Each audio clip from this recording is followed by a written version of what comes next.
petty all the time. I'm petty all the time. Baby, welcome to the party. Give me a P. Give me a E. Give me a T. T-Y. I'm petty all the time. Give me a P. Give me a E. Give me a T. T-Y. I'm petty all the time.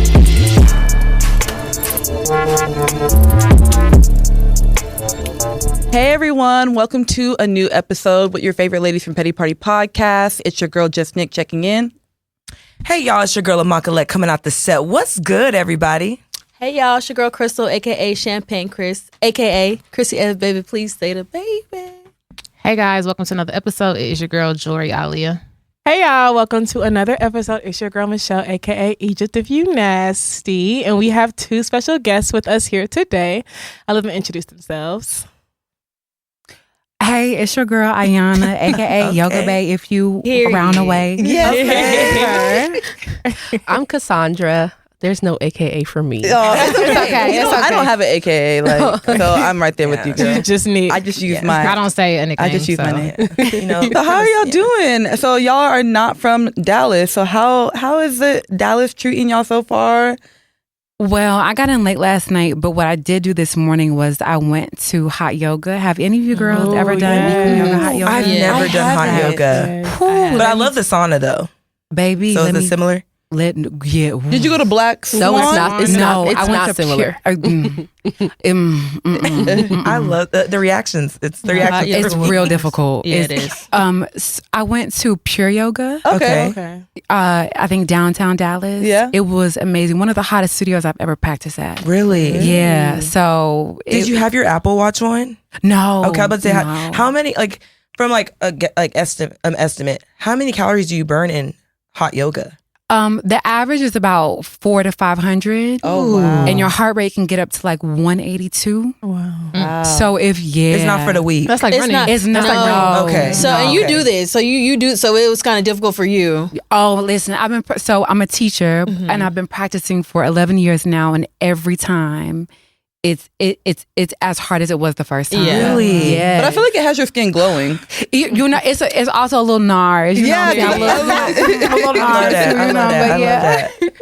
Yeah. No, because I've been to regular yoga and that was a challenge. I try to be flexible, but it's just not. Hot yoga is because it's not regular hot. It's like heat. So you in there dripping sweat, and then you gotta try. Well, you have to control your breathing. The temperature is hot. Like it's actually hot in there. Yeah. So it's You know how like solid core be, how they turn that heat up? It feels like the sauna in there. Me and solid core, we couldn't be because no. I almost walked out of a class. So you're trying to y'all. be peaceful, but then there's sweat dripping down, and it's like, oh my god. And you can't leave. Yeah. You have to just lay there. Yeah. Cassandra hates it. I don't hate it, but it's not You my don't favorite enjoy thing. it. Yeah. So Ayana, you're a yoga instructor. What about you, Cassandra? I am an entrepreneur. We love that. Yeah. So we co-own Paradise and Vibe together, and I also work in the real estate industry. I'm an investor, as well as an agent. Nice. Yeah. We're definitely gonna get into that. Okay. Multifaceted. I love that. Yeah, Okay. we're definitely gonna get into that. So We're gonna jump into our motto. We're gonna jump into the motto. Yeah. Okay. Mind All or right, the all other. right, Mine or all the right, other. all right. the other.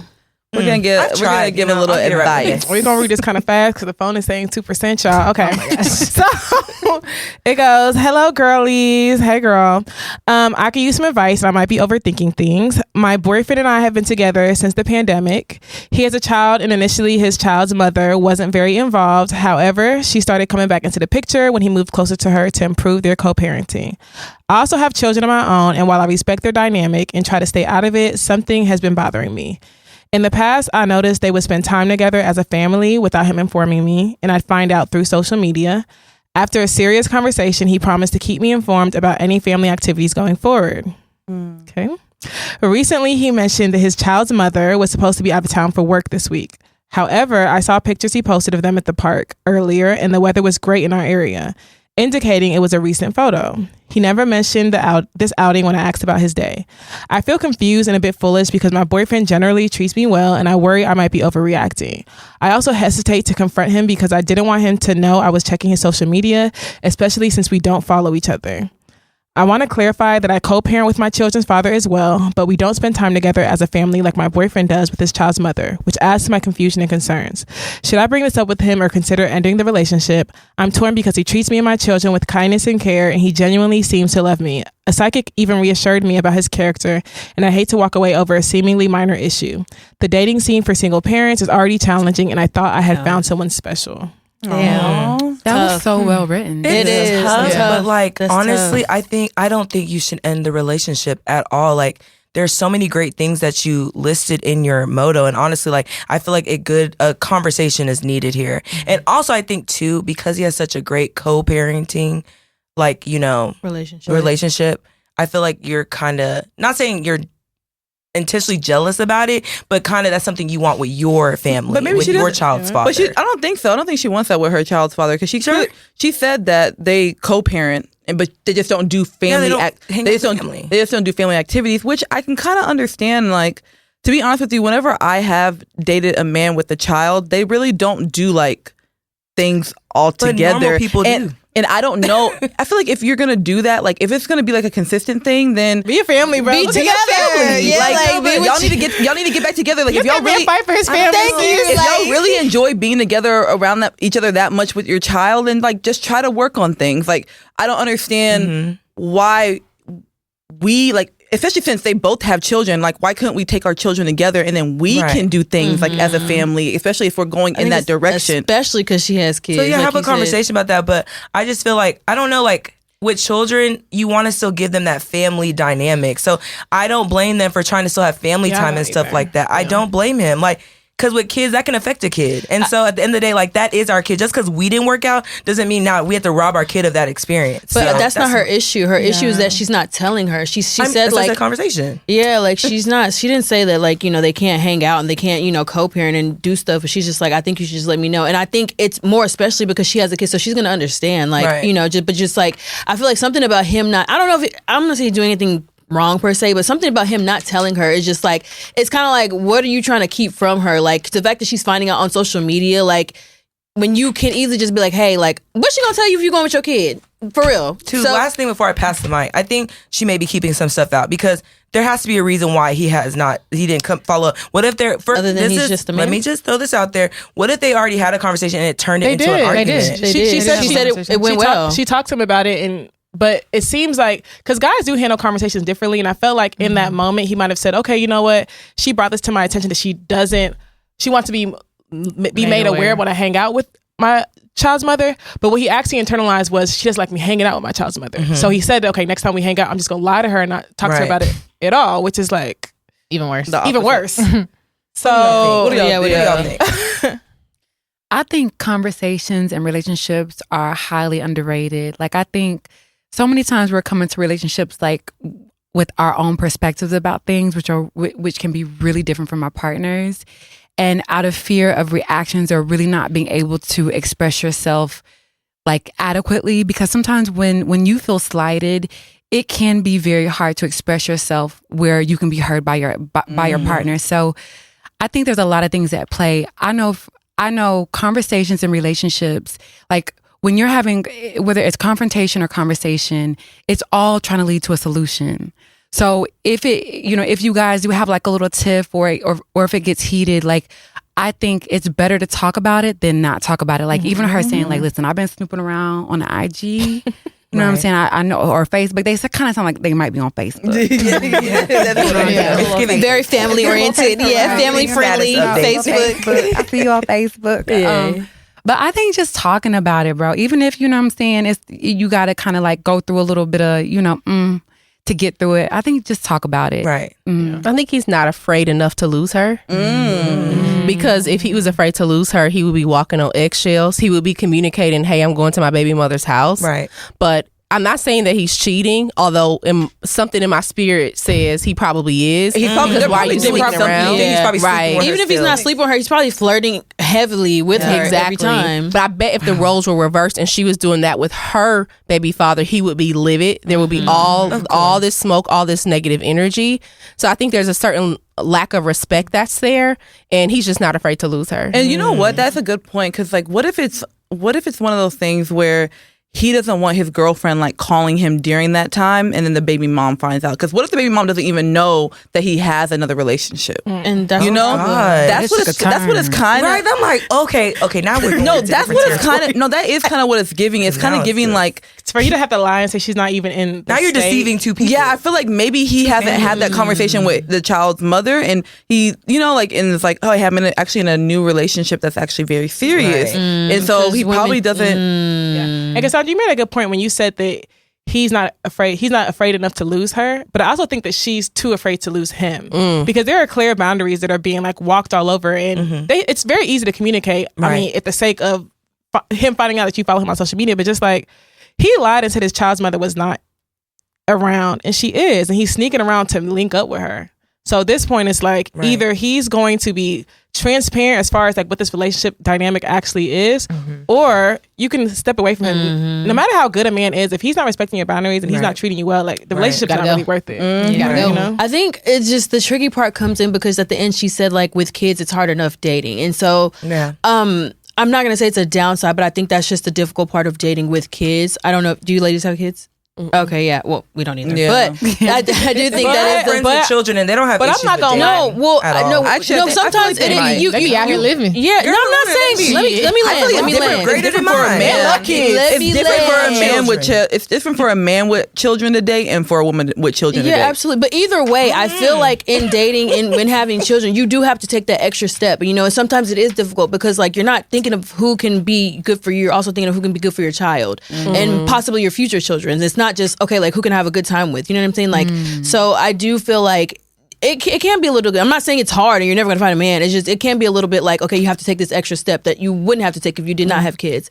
So I just think that that's why she probably may be like a little hesitant to leave because she's just like dang, like he's a good man. I went to a psychic and the psychic told me he was a good man. And now on top of that, like outside of the situation he treats me well, but like dang, like if I leave, like I might not find somebody else who can have a good relationship like this with with my kid and all the other stuff. So I think that's what that may be the reason why she's afraid to step away. But go ahead, Cassandra. It is crazy that we're talking about this because while I was in Dallas, I was riding around looking at open houses because I'm a real estate freak. Yeah. And I was talking to my baby sister and we were talking about her no children dating men with children, and in particular one guy that has 3 children and 3 different baby mothers. Okay, y'all. Sorry. Honestly, I feel like what's so crazy you say that because like 3s have really been a thing lately. Like a lot of people are getting like their third baby mom. Yeah, we're gonna get it. So I gave her this little lecture and I was just like, I want women to move with the confidence that men move because a man with 3 children, 3 different baby mothers has no issue getting another woman.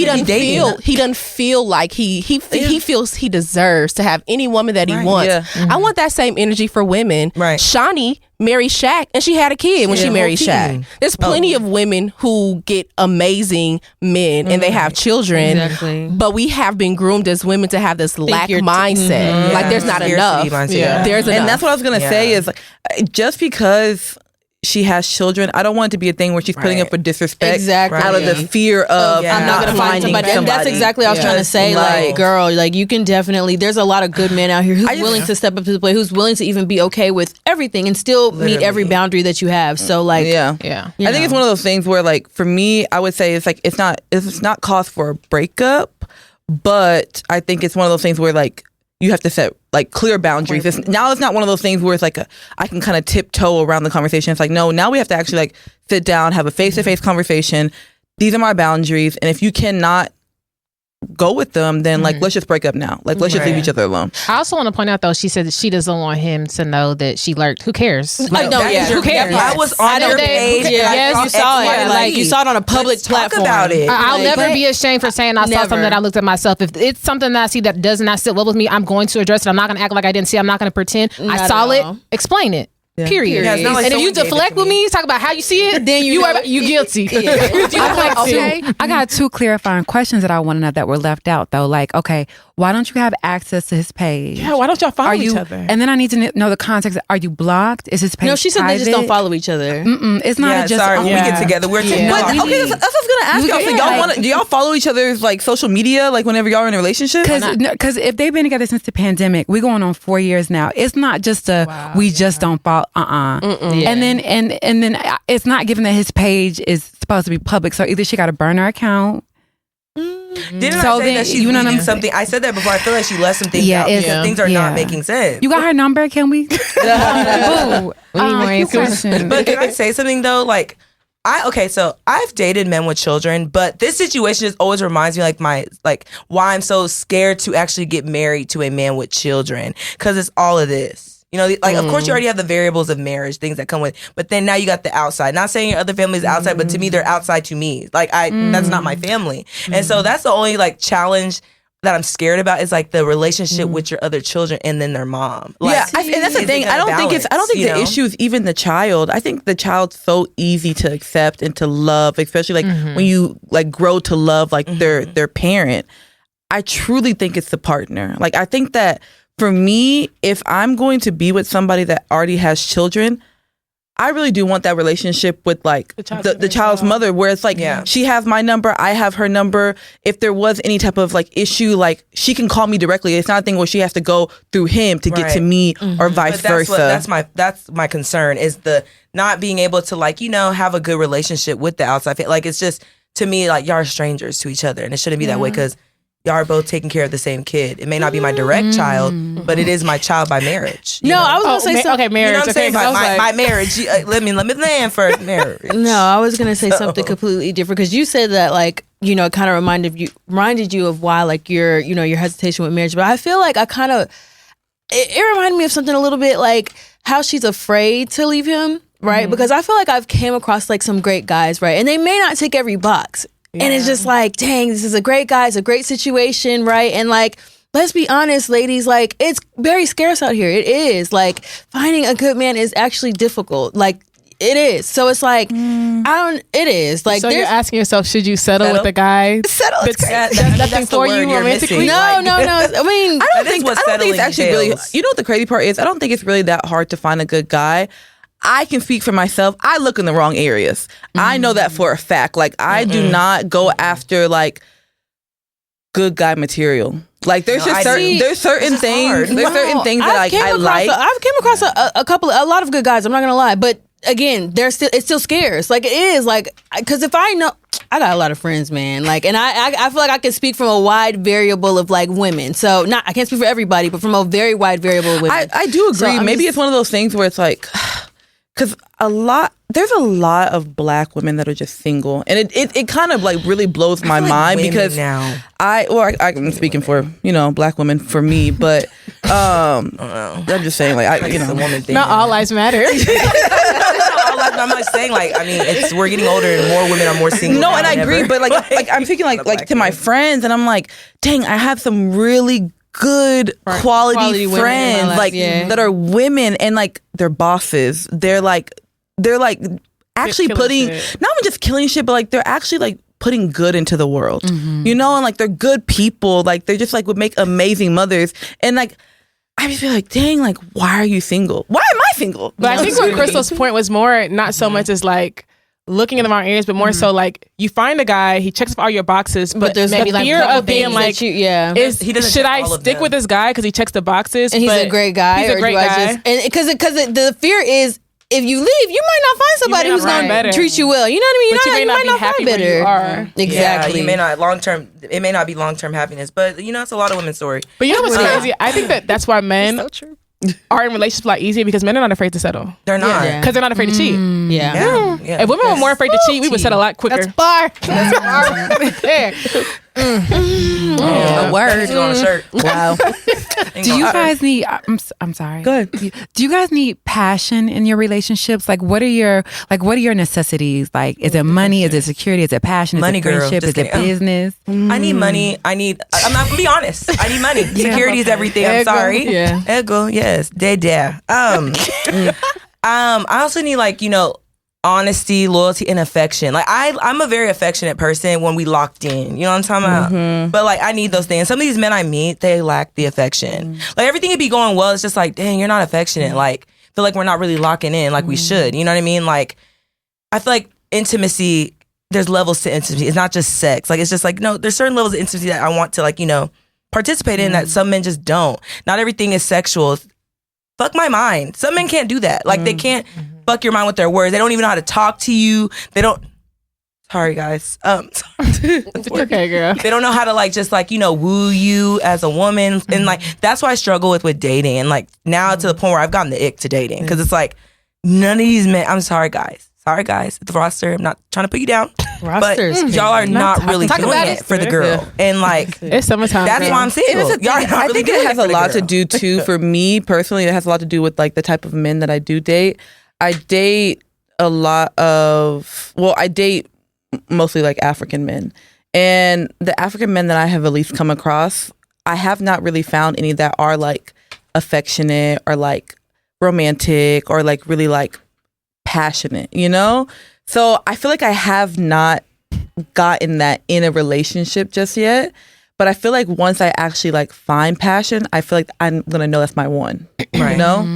And that's the part of relationship I look forward to, the passion. I'm like, when I see other couple, I'm just like, damn, I can see the passion. You know how you see some couples? Why haven't I felt that yet? Wow, like they are in love. Like there is nothing that can come between these two. Like they're each other's person.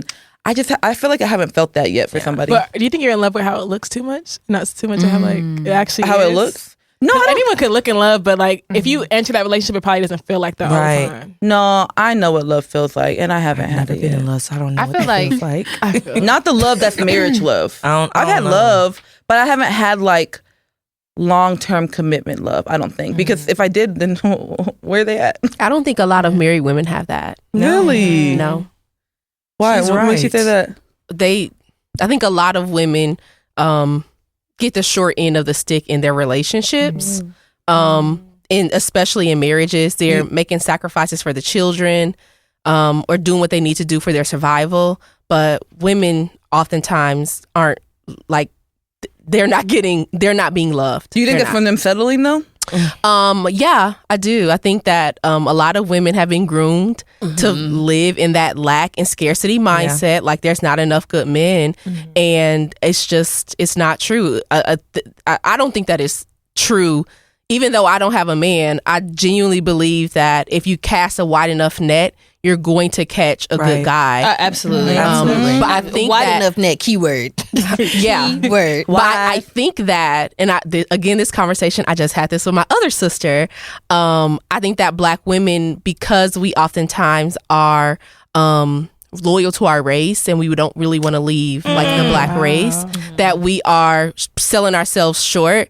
And I would even say for Black American women, like look outside of just Black America, like look across the diaspora, go to Africa, just cast a wide enough net, because I do believe that there's somebody that is for you. 100%. See, I do feel like we definitely get caught up in the optics of like what your guy looks like. And you know what I mean? Like I feel like I do have a type, but I feel like when I've dated my type, it just did not work out. And you know what? The best relationship I've had have been with guys that were not my type at all. Like the best relationship. True. So it's just like, damn, like wide enough neck. Keyword. Like. Yeah, me and my I feel like me and my type go. I just wasn't mature. You know what I'm saying? Now I'm mature. Hold on to that type, girl. Me and my type go. Like we go now, like real bad, girl. And you can handle me, you know what I'm saying? But I don't know. Like I said, like even now in the space I'm in, I'm dating more. Back in the day, I used to be loyal to like one man at a time, and like that's so dumb, girls. Let's not do that. Until y'all get in a relationship, be loyal then. But like when the dating phase, you shouldn't be loyal to just one person. Like that is your time to get to know different people. That's why like I don't know, a few episodes ago I had asked a question like, why do we put like relationship standards on dating? Like it's just that's your time to get to know different people. It shouldn't be a thing where, well, I want to date exclusive, then be in a relationship then. You can't, I feel like you could date exclusively, but not really in a sense. Like make me your girlfriend, then we together exclusively. I think it's also important, like a lot of people really don't know what they want. For the longest, I thought I knew what I wanted, and I really didn't. And I tell every person around me about the 25 hard. It's 25 qualifications that you want in a relationship. You got to write it down on a note card, and you have to put them in order from 1 to 25. And those top 5 is the most thing that you need in a relationship. And I thought I knew what I wanted. And when I got to rearranging those cards, I was like, this is actually over here that I got at 12 is actually really important. When I got to moving it around, what I thought I needed in a relationship completely changed when I had to put it in order from 1 to 25. And I think until I did that, the way I dated, what was I doing? I was playing. You know what I mean? Like it wasn't until I made that list that everybody I dated from that point forward truly aligned with what I wanted in a relationship, and from there things changed for me. You were probably going after like things that in the 20s, and you didn't even realize that that's not actually what you what I need, like how I want to feel in a relationship, what I want to feel like in a marriage, what I want to feel like in a relationship. Like you talked about passion, like I need to feel that. Like we need to act like we just met each other yesterday. Like I want that. What people say, what's the beginning?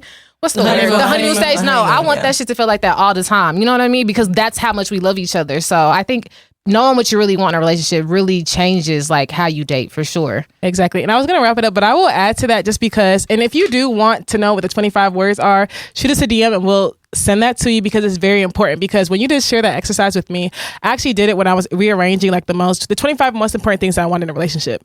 And it actually helped me realize how unhealed I was from my last relationship, because when I was looking at my top 5, I realized that the things that I prioritized weren't probably the things that were most important in a relationship, just the things that I wasn't getting in my last relationship. And so when you leave your relationship just looking for what you're not getting in your last relationship, it doesn't automatically mean that you're going to be in the most healthy relationship, because the 80-20 rule is real. So you may get something that someone who meets all the qualities that your last significant other didn't have, but also you're not fulfilled in other areas because you're not thinking of that, you know?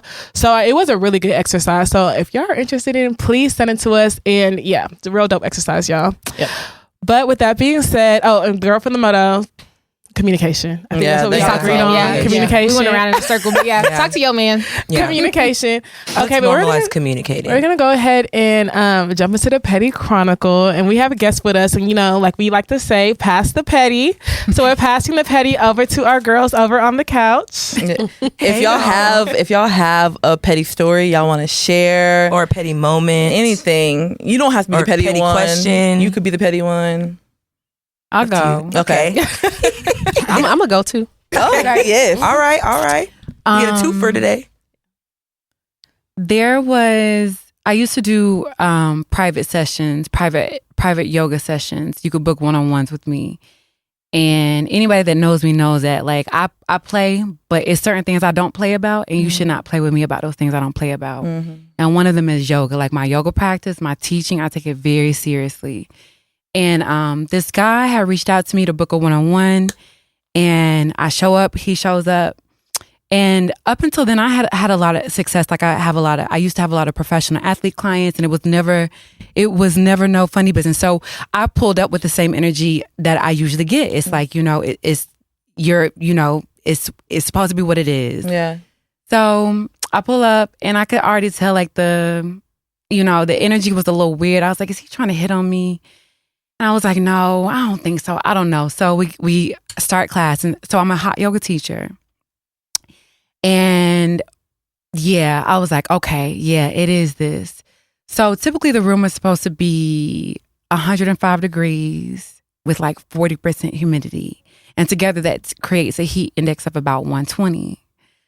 So we're in class, and he's just like goofing around, and my time is like it's serious. And so I'm like, give me 1 second. So I go to the room, and I think I turn the heat up to like 130, and the humidity was like 65%. Oh my God! I got you. He was on Mars. So was I. I was suffering too. I was suffering too. But you know, it's just like it's don't like play with my time. Principle. Like, you know what I'm saying? Like if you're gonna try to make a pass at me, just make a pass at me. But don't do it through work. Don't come to my job. Yeah. Don't do that. Yeah. You know? That's probably like the last time I've been petty. So wait, how did it end? How did it end? Did he like on his pass knees? out? Yeah, on his knees. Did he stop goofing around after a certain point? Yeah, he didn't want to do the session no more. Really? He was like, I just, I got an ACL tear. Right. You know what I'm saying? You know what they call that? Yoga should have been helping you with the Standing ACL on tear if you were taking it business. serious. I just can't.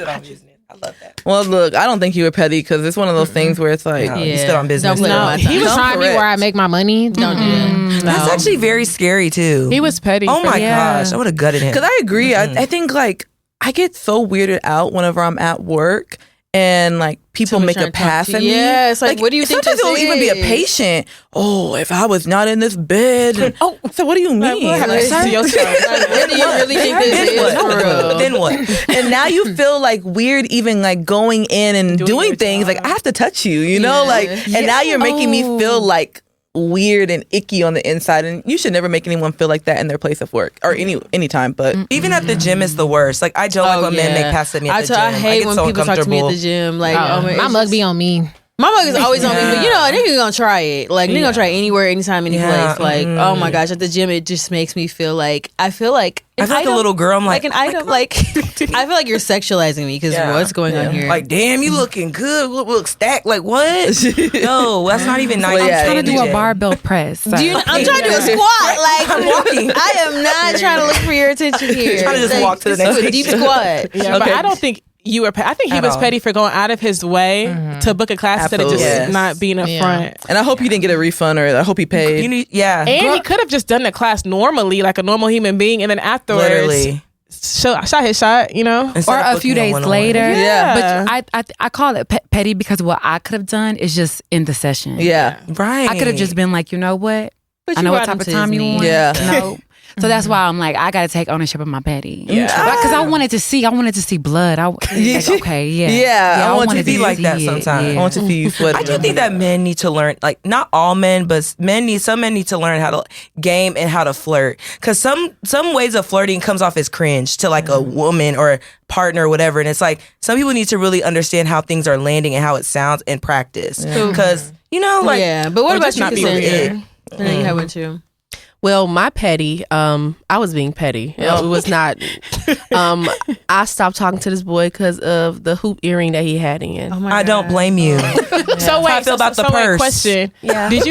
You was dating him and he all of a sudden pierced his ears and got a hoop in there, or you just didn't notice it? Like at first? we were talking, we weren't dating, we were talking, right? And then one day I was around him and I saw the earring and I was like, "No, ma'am." Let me try this. And ma'am out. is correct. Like, how big? It was a small hoop. Yeah, and this was like, y'all, this was like 2007, so this is a long time ago. That wasn't even, we weren't ready for that. We weren't even, that wasn't, this is the era now what guys do, and it's like, all right, cool. But like, then 2007 is crazy. A hoop in 2007 is wild. Man was ahead of his time. Hoops are getting a little bigger and bigger by the day. Like, egregious? It was egregious. I was like, absolutely. A hoop in 07 is egregious. Yeah, like, what were you doing? We barely wanted studs. We just got on hoops like in the last 5 years. Clearly, he was ahead of his time. It's kind of he was ahead of his time. He was a visionary. No, he knew what he was doing. Where's he at? Probably designing for Yeezy now. Right. Where is he at now? I'm just kidding. I have no idea. You was a little petty. I know. I don't think you were petty. Yeah, she definitely values. You caught the vibes and left like you should have. It's okay.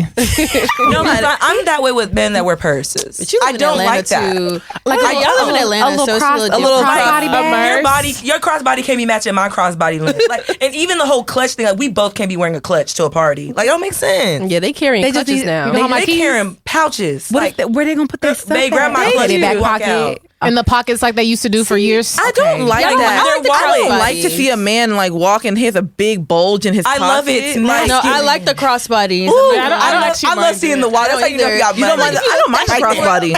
I don't mind it. I don't mind it the at all. crossbody either. I think the men's crossbody, like the boutique, like there's some brands who have really cute crossbodies. A lot of guys be carrying them empty crossbodies. I don't like that. I want to see how big your money is. Yeah. Right across your tread. I think, and definitely, I feel like athletes definitely took that to another level. Now it's getting specific, but no. I feel you carrying a crossbody because you're carrying stacks. Some of them you open the air just coming out. There's nothing in it. Okay, I feel like I don't like it on everybody. I'm not really a fan of it, and I feel like only certain men can do it. You can rock it. You have to a dress regular nice nigga from the city. Sometimes I'm looking at you like why are you wearing you got that on? that camera bag? What's in that bag? Like, what happened to briefcases? They ain't got no job. Girl, they don't have jobs no more. I want to carry tote bags now. Like, it's crazy. I don't have jobs anymore. I'm not even gonna let y'all make it because when they had briefcases, y'all was talking about them too. Were we? Yes, If a man walked up to y'all with a briefcase, I'm like, hold on, I'm gonna start running. Be at the lounge with a That's true. No. I'm not gonna lie. I saw a guy in the airport yesterday with a briefcase, and it definitely was giving empty. I was like, you having a suit and a briefcase, and I feel like you're going nowhere. He's in the airport. No. And if you're in the airport, they're going. I feel like you're going nowhere at the Some airport. nigga cosplay in the airport for bitches. You know how many people dress up and they don't be on shit? There's a lot of men who dress up just to go where, like, just dress up to the airport. So they're trying to find somebody Would at the y'all walk airport. into a man and be like, open that briefcase? no, hell no. If a man approached me with a briefcase, I'm ready. date me, Because what's in yeah. here? Open the briefcase. Let me see what's Sir, You want to see what's in it? what's the combo? Yeah, like what you open it up, there's just nothing in there. Nothing in You there. just carry this around as a Then no, prop. you cannot take me on Or a date. backpack. No. What happened to backpacks? You get me like, Okay. That's giving drug No, dealer. it is. I don't like when people have a you about to backpack. sell a brick than looking like you about to go. No, because What? I feel like we used to do that in high school. You walk everywhere with your backpacks, and I was like, you like a kid. You would rather a backpack than a briefcase? I didn't say that. I said a purse. That's the types. The types are showing. The types are showing. Stop. Anyway, don't do that. All right, y'all. So I know we had kind of brought up earlier, like people with all these babies and pregnancies and multiple baby mamas and daddies. But can we please speak about our recent? We talking about Draya? Yeah. Draya. Let's talk about Joie. Joie Chavis. Wait. What's going on with Joey? Joey's pregnant with her third baby with Trevon Diggs from the Cowboys. Trevon Diggs. They've been dating for a long time. That's a And that's his third baby mama. 23. Can y'all stop and date I for think like it's 25. Y'all. 3 years. That's not a long time anymore. That is a long time. Michelle, you're right. In dating years, it is now. That's a long time. No, that's a long time. Yeah. Anything past 6 months is a long time. But the thing is, okay, like, yeah, but dating girl, because we barely making it there. Okay, so, y'all. like, Let's reel it back in. The thing is, people are dragging her because of the age difference.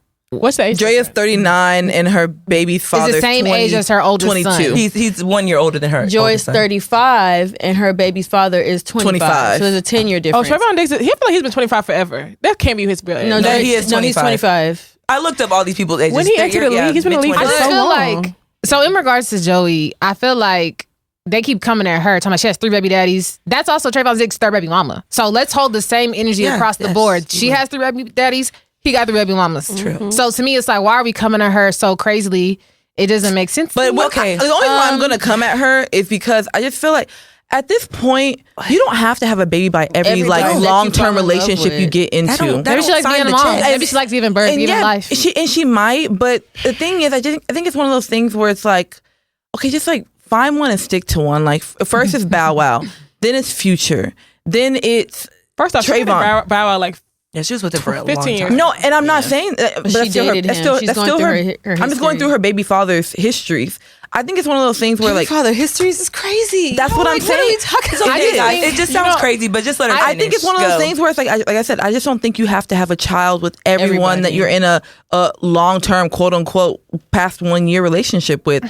And with Draya is actually, I'm sorry, we gotta call it what it is. Like, that's actually predatory. It is. I'm sorry. There's 17. It's 17 years. 17 years. Like, that is a really, really big deal. Like, if we flipped it to a man and a woman, no one would be blinking their fucking eyes. We would cancel him that day. No, people would talk about it, but he wouldn't be crucified the same way Drake is being crucified in regards to age. Because Michael B. Jordan dated Lori Harvey and nobody cared, and they have an over 10-year age difference. Yeah. We're talking about 17, y'all. I mean, I understand that, but I mean, it is true. What's it called? Lori Harvey and Future. What was the age difference? Probably like 15 to 17 years. Yeah. I thought it was odd that he was with Lori. I've never thought it was not odd. I do think I'm always on the right side of things. But he didn't get crucified. I do think women get crucified on a way larger rate. And as far as having children, I do think that we kind of go really hard on women for having children when children are a byproduct of sex. Let's be honest. If you're having sex with a guy and you happen to get pregnant, that's what's going to happen. And so we can't get mad at women for having. Right. If we're going to let women have sex with guys, then we have to just understand that if you're in a relationship, a child can come out of that. And I understand that, but Michelle, what do you have in common? Even you, would you have anything in common with the 22-year-old at this point? No, my thing is, I would not. I actually had this conversation probably. I would not, but at the same time, I do think that there are people who have different, I want to say like mental maturities, right? Because at the same time, as much as everyone got mad at PJ Washington for dating Brittany Renner, he turned around not even a year later after they broke up and got with a different girl and got her pregnant too. Yeah. So at the same time, we have to hold these guys responsible because they're not children. They know exactly where they're going. Babies are born. Most of these pregnancies are planned. You know what I mean? So it's kind of just like, a lot of times we just villainize the women way too much on both spectrums. When Lori was dating all these women, she was the villain. Michael B. Jordan never got any slack. P. Diddy, when she was rumored to be dating him, never got any slack. Future never got any slack. But mind you, she has a 10+ year age difference with all these men. But she's the only one who is the slut/whore. And God forbid she was smart enough not to have a baby with them because she would have really got crucified. But these men do not get the reputation smeared or any of that. How old is Michael B. Jordan? He's like 35, 36, around that age. And maybe Lori's probably like, Lori's what, 27? She's like now, but when she was dating him, I think she started like 20. I think I cannot speak. I honestly, my take on this, like, I just want better for us. I can only speak to black women now. Us black women. I'm tired. Like y'all, like I am tired of like baby mamas. I'm tired of it. I would love to see like, dang, like okay, yeah, like for Joey. Dang, like this third one, married you and you had this kid. I want to see a difference in a change in narrative. I'm just tired of the whole like baby mama. I'm not like mad at her for carrying a child. A child is a blessing. I'm just tired of like, dang, you don't want to be more than a baby mama. Like Joey and Trayvon, I'm not as I don't worried care about it. You don't want to be more than a single father. I'm telling everybody, like, why don't y'all want the same thing? 10 years is not really. It's not even about the amount of babies and baby mamas and baby daddies. For me, with Draya and I don't even know the guy's name. Jalen Green. Which is crazy. That is, for me, like the 17-year, like I feel like at what point are we going to say enough is enough? Like, and I agree, like we should be saying it more towards the men that are going after younger women. I do definitely agree with you there, but Draya, like, y'all, her son and him are the same age. But you know, like okay, we keep saying that, but as in a our parent, parents' time, they had a lot of like they had people that are the same age calling that's my uncle, but they're not. No, and I know it happens. But like as a parent, for me, if I was his parents, I would be really, really upset. Like I think that would be, and I almost and also not even just that, like. I feel like Draya kind of has this, not even just Draya, but like women in that industry kind of have a tendency to like prey on men that are up and coming, that are the stars in whatever sport that they're in. They get a check and then, you know, I feel like there's almost like a way to like secure their future by becoming like another baby mama. I disagree. But remember, the men are allowing it too. Like they're not really praying. Like these men are kind of going after them too. It's not a thing where. I know that. But Draya has been dating Jalen for a very long time, and I'm pretty sure. And people have been complaining when they got together. He has a mom. I'm pretty sure she gave her not approvance of the age difference. At the end of the day, he got her pregnant. Why are we mad at Draya? So like, I don't understand. Like, I get that there's an age difference, but at the end of the day. Like Michelle said, we all know how babies are born. If y'all are in a relationship and y'all are fucking around, a baby is going to happen. If he didn't want to have a child with her, if he was just so against it, that was on him not to have a baby with her. Like, the reason why I feel like Draya is getting the necessary pushback that she's receiving is because Draya, he's 22. So respectfully, like we all know, like guys develop a little slower than women. And like, not only that, like he jumped from a regular lifestyle to a celebrity almost overnight. So it's just like, Draya, you've been in this industry for so long. Not only do you have a son that's his age, you know better. So that's why I feel like you deserve that pushback, because all the while, yes, you guys are adults. You consented and had a baby, but at the same time, like at what point are we going to be like, Draya, you actually didn't have to do this? You know, and there's different levels to adulthood. That you know, that's some like it's very different levels of adulthood. Like you would not advise your son to do that. You wouldn't advise your daughter to do that. So why are you now doing this? And not only that, like Draya is a beautiful woman. Same thing with Joy. Y'all can have any man that y'all want in any type of industry, and women even too. So it's just like, for me, it's just like I just don't understand, like, why couldn't you get somebody who's probably on the same maturity as you at the very least? Like, I just feel like, and then some women do develop a little slower than others, so I get, like, you know, upbringing plays a role in it, but at the same time, like, Draya, you know better, respectfully. And that's why I'm going to have to agree with Crystal on that. It's like, it's one of those things, like, yeah, I get it. Like, it takes two to tango, but y'all do not think the same that y'all do right now, and y'all would not make the same decisions that y'all do right now that y'all did at 22. I know for a fact that I wouldn't. So it's like, it's one of those things where it's like, if someone has to get the blame, I'm going to go with the one who's almost 40. So my question is, right, this is a question.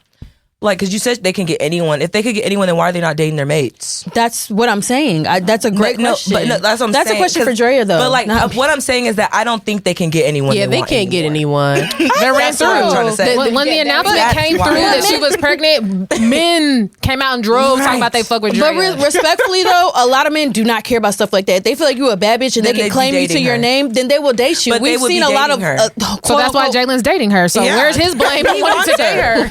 But I'm not. You know the crazy part is. The thing is, you know what the issue is that their mates would not get them pregnant. I'm sorry, they wouldn't. That's not true. I don't. These men but Draya would just Draya and Joey are just coming off their second baby father. I know, but that's by older men. I get that, but I'm thinking like at this point that they're in, I think the men that are in their age brackets, they don't want them. See, okay, we're not. I'm not saying they don't want that. I'm just saying I don't think so. Or they've already been there. You just said they can get any man they want. So I'm like, okay, if they can get any man they want, then why are they not dating their mates? That's a great question for Draya. I think you guys are deeping it a little bit. Like, Draya is a beautiful girl. She is. Draya is a beautiful girl. Let's actually call it, like, be realistic here. If any man was to approach her, first of all, Draya's in so many songs. She's dated, like, you know what I'm saying? So it's just like, if any celebrity was to approach Drake, like, it's not wide anymore like it used to be. Let's be honest. Her hips are not wide. Her net's not as wide as it used to be. Let's be clear. I actually have two feelings on it. First of all, I do think it's anytime when I see men dating with a huge age gap, I'm side-eyeing them because it's just like, what do you even have in common with this person? Yeah. There's some manipulation and control going on, no matter which dynamic. Yeah. Right. But the actual thing that is dope to me is the men were on the internet spewing that we hit a wall at 30. And these are almost 40-year-old women with basically like men at the height of their career. They have lots of money, they have fame, they have clout, they have all these things. And men have tried to convince women that they hit a wall at 25. And you got these two girls that have bagged these types of guys. So I'm just like, no walls have been hit. No walls have been hit. Right. Wall left unseen. So that's the only thing. That's my two. I'm just like, look at us. It is true.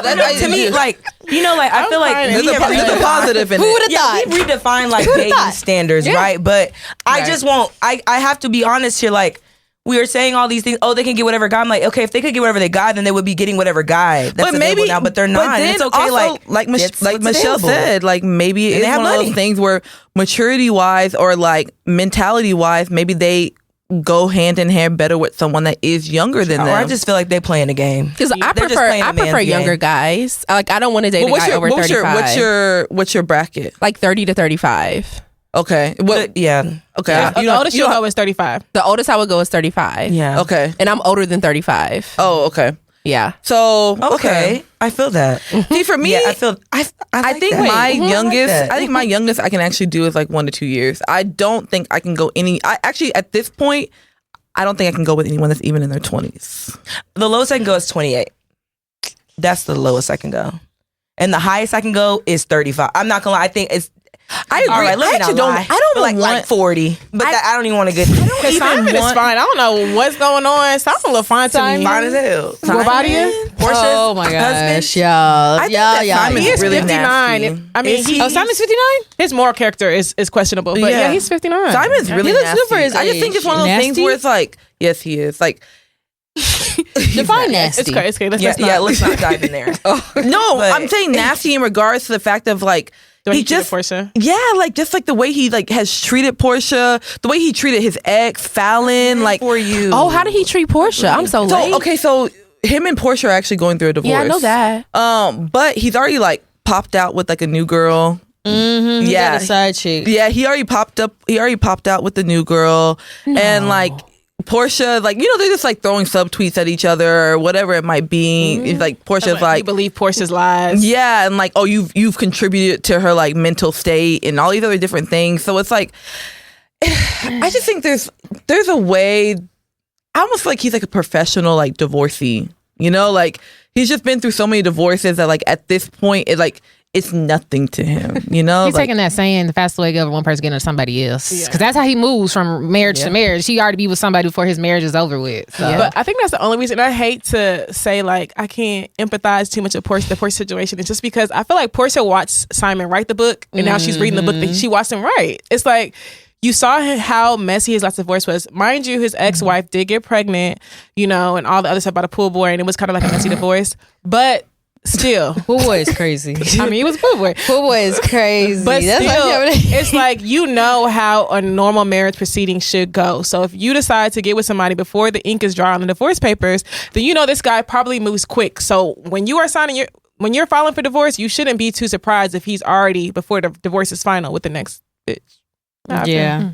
I agree. yeah. I think the way you Get them is how you lose them. How you lose them. Like Porsha, baby, you know I don't know better. what Porsha was just want to have a expecting. party. Porsha just want to put Portia's on. a bad bitch. Like, Porsha just want to put on the garment and just But I just feel like we have to understand. I feel like whenever women realize like there's gonna be someone that looks better than you, like there's a new girl. Better is a stretch. No, okay? it's true though. Like, Better I'm is a sorry, reach, I'm not gonna. Simon's new girl is Porsha Part 2. No, it is. No, I'm not even just saying that, but like, there's always gonna be like a girl that looks good. There's a new girl turning 18 every day. And we're saying 18. Girl, my friend 21. What's 18? I mean, 21. Look, I mean, like, we're talking about 17-year age gap. Girl, so like, there's a new girl turning 18 every day. So it's like one of those things where like women have to realize like, your looks are just only going to take you so far. Like, I don't care if you are a 12.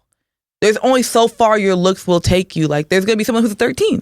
You know, like, so Porsha I hope she was preparing for this already.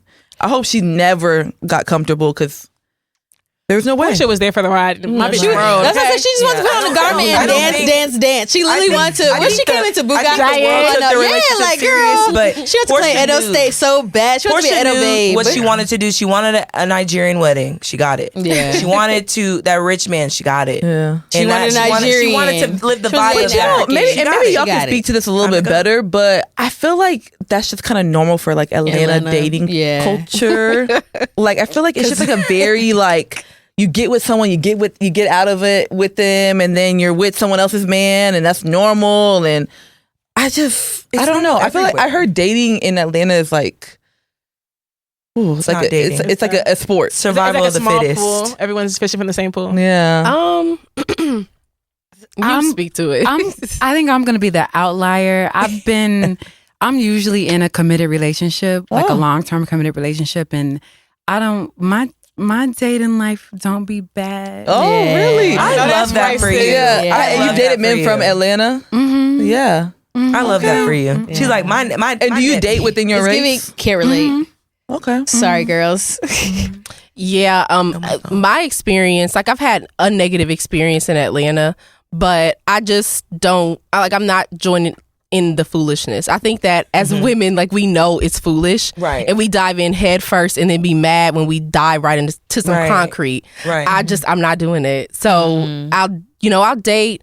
I'm not getting too serious with somebody unless I see like, okay, this is somebody worth that. But I'll go on a little date with you here and there. If it's somebody's man, I'm sorry, I didn't know. Right. Because I'm not trying to take nobody man. No, that part. Oh my gosh. How is dating for you, Cassandra? Like now? Dang, business? I don't love this question. Just kidding. Let's see. The last date I went on a date with a guy when I was in Vegas, and it was lovely. It was so good. Are you using like dating apps to like find people? I actually met him at a bar like 5 years ago. This particular guy. I don't, and I've never really used the apps. I'm just not an app kind of person. I'm right there with you. I downloaded an app and I deleted it in 2 weeks. Yeah, I'll go on there just to see what's tea, and I'll change my location just to see what's tea because I'm nosy. Yeah. But I feel kind of bad for the guys on the app because they might be serious, but I'm never serious. I'm over there like for shits and giggles. Just for vibes, yeah. Fun. Like, what are you saying? What are you saying? Oh, I'm cute. Thank you. I know. So I would say I've not been that interested in dating either because I've been focused the last 5 or so years. I've like really changed my life. I've grown businesses. We started this company together. And for me, I kind of saw that once I divested from centering men in relationships, my pockets really grew. And it's very, very, very hard for me to go back. It's so funny that you say that because I know you said that you don't really have like any negative dating experiences. And I feel like once I kind of like casted my net wider, like I've came across a lot of great guys, and I feel like my experience for the last couple of years has honestly been like very positive, to say the least. Like I haven't really, I can relate to the girls in the motos and stuff, but like that was when I was younger. Like, you know what I mean? Like I haven't had any like negative experience, but I feel like it's because I changed and it's so cliche to say, it really is, but like I changed a lot. And so after I made that change, I noticed like the people that I started attracting became extremely different, you know? So I feel, and I feel like at this stage in life, there's literally no, like my tolerance for BS is like this, there's literally no way that like certain things can happen. And also like, there's no way I can feel like I can go back and like just deal with certain things and like even just deal with the certain type of man that I used to deal with. Like it's lights out. Like so like it's big same. Yeah. Like I haven't dealt with foolishness since I was in my a while. 20s. Yeah. Right. And like it's funny that you said that because I literally was talking to him about that, and like I really am like in a space where like it's weird. Men are really not the center, but it's like I don't even want to deal worry like you know how you have a list of priorities, right? I want to move them down the list to the point where like they're not even falling in top 3 because like I just feel like I'm in a place where it's like I want to like grow my bag. I want to actually grow as a person, and I also want to like invest in like you know entertainment, actually get in this space. You know what I mean? I feel like that's distraction, and I don't want to be distracted right now because I've been distracted and it's held me back. You know? Yeah. So when I hear you say that, I'm just like, dang, like low key, like maybe that's what I need to do. You know what I mean? Lock in. What do you need? I was gonna say, could y'all really tell us like about y'all's business and a little bit more about y'all? That way, you know, we want to give our listeners a tidbit. Got it. So Ayana and I'll give you like the sister girl story. So Ayana and I and some other friends went to Jamaica for her birthday. And so y'all knew each other even? Yeah, we knew each other before. We were friends, yeah. Okay. So we're there, we're kicking in. She was telling me about hotels wanting to hire her to teach yoga. And I was like, well, they're like basically coming up off of you. Why don't you do your own thing and like put together like a yoga retreat or something to that effect. Our other homegirl, she wants to do workshops. So y'all should, you know, get together when y'all get back to Atlanta and do something together. And she went back to Atlanta. We talked about it and she was like, well, no, we want you to help us. And I was like, I don't know. But she was like, no, girl, you coming with me. And I'm like, okay. So we started Paradise and Vibe in 2020 in the middle of a pandemic. Wow. And we did our first iteration in Jamaica. At the same hotel that we came up with the idea. And then from there we did... and that was in 2020? That was 2020. And we're 2024. We've done Costa Rica. We've gone to Morocco, South Africa. We've gone to, Bali. Jamaica. Brazil. We're going to Fiji. Oh, I love we're going to Fiji in July. Yeah. Oh, that's exciting. Wow. Thank you. So, like, what is the purpose of like Paradise and Vibes? Like, what do people get whenever they come on these trips? And you know. So I think one thing that Cassandra and I have in common is how we view kind of health and wellness. We, from our personal experience, like the wellness community, they kind of make you feel like you have to show up a certain way. And both of us, we don't do that. Like, so we wanted to create a space for people that are like us. So if you like to turn up, if you like to cuss, if you like to fuss, if you like to have a little drink, if you like to, like, whatever your thing is, like, come as you are for real. And both of us are always talking about how you're already whole. Like, there's nothing that's missing from you. You just gotta integrate with your wholeness. And so what we do is we don't sell you like, oh, if you just do this, you know, you would, if you just do yoga, it's like, if you juice, if you take a shot of wheatgrass, it's like, no, if you just look in the mirror and understand that you are already whole as you are, then you'll see life from a different perspective. Exactly. Then you are well. You know, so that's what we do. And then also we were like, okay, if there's anybody that's crazy, we were traveling during the pandemic and we were like, okay, well, if we traveling during the pandemic, then maybe it's people crazy like us. So let's see. Yeah. And sure enough is. I wish I would have met y'all. Yeah. No, you know what? I have so much FOMO from the pandemic, and I say this all the time, and I don't know what it is. And I know I was probably being very safe, and I was trying to protect my parents and everything like that, but I feel like people was living during the pandemic. And honestly, that fear that I was like stuck in, I just do not understand it anymore. I'm so far removed from it that I don't understand why I didn't like do more. Yeah. 'Cause I feel like so many things happened during the pandemic for people that I did flights. not. Right. Going to Tulum. That's why we was traveling. Yeah. Like people were really like vacationing during I had a lit pandemic year. I'm not gonna hold you. And it's like when I talk to people who actually explored during that year, they're always like, oh, that was like my most explorative year. Like I learned so much about myself. And I'm like, I was in the house. I sat in the house doing like I was making banana bread. Like I wish I was outside. How to cook stuff. How many people do y'all usually have on your trips? Between 30 to 40. Oh, wow. Yeah. We had nearly 50 for South Africa. Wow. Yeah. So it's co-ed too. Okay, I was going to ask, is it co-ed? It's co-ed. We have men and women. I mean, primarily women. I'd love to see more men take wellness more serious. It's not just running to the gym. And it's not even like a physical aesthetic. I think sometimes men focus on physical aesthetic in terms of like whether or not somebody is healthy or well. But as we see, there's people that look healthy and fit and they pass away young, just like anybody else. They have the same diseases as everybody else. Right. So a lot of wellness is just about feeling well. Like that's basically what we feel. Feeling well is community. Having people to kiki with, having people to do fun excursions with, experiencing something new. We went whitewater rafting in Costa Rica and just pulled up on some random cows at the river drinking, and then fed them our extra watermelon. And that it's like, how could you not feel good after doing something random like that? Or zip lining, or we went in the safari in South Africa and saw an elephant charging at us. It's like, it's exciting. You feel good and you come home feeling refreshed and like, okay, you experience something. Exactly. Like, how can I incorporate more of what I learned? Because we do yoga, we do workshops at our retreats.